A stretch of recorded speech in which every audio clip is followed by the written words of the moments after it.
This tea set was owned by my great uncle. He was the superintendent of the military school in Omsk, Siberia, and given to him by his students because his students really liked him as a teacher. And very shortly after this gift, the students and the faculty came to him and asked him to help them escape from Russia because the Bolshevik Revolution was taking place. Yes. The Colonel, Anthony Seletsky, put together a freight train, had the families of all the students and the officers dress as Czech peasants. Okay. And then they took the train from Omsk to Vladivostok. All the way across? All the way across. It was a very difficult journey. Then from Vladivostok to Japan, and then they went to San Francisco and finally to Baltimore. Right, and the tea set traveled all of that way as well? The tea set came with them in a trunk in the train. There is an inscription on the front of it, which is in Cyrillic, to the respected Anthony Vasilievich Seletsky from his most grateful students at the Omsk Officers' School in Omsk, 4th of June to the 4th of October, 1916. So it's quite clear that they held him in very high regard.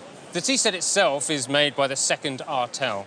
In Russian silver making and in agriculture and other areas, actually, there are these small collectives put together which became known as the artels. There are elements to this tea set which I think very clearly demonstrate what became a pan-Slavic style that took influences from Europe and elsewhere and made it into something quintessentially Russian.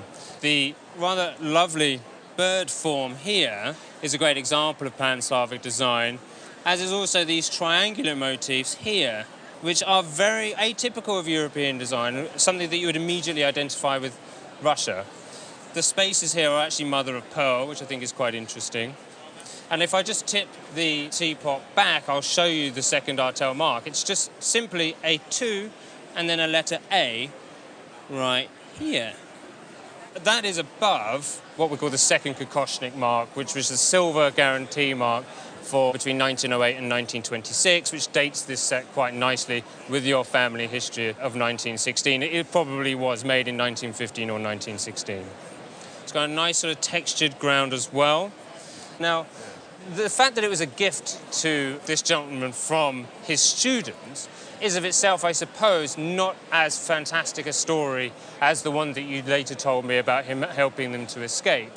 And I think it's worth pointing out that while the great story of them bundled in these train cars trundling along the Siberian mountains really does help inspire one's imagination, it's not necessarily something that we can connect with this particular object. That's true. We need to take it at face value and understand that this is an inscription given to a very well-regarded instructor. So with that all said, I think that if this was to come to auction, I would estimate it at between $2,000 and $3,000 for the set. Oh, very good. Very, very good. That's more than I thought. Well, I appreciate that. Yeah, that's well worth leaving Russia with.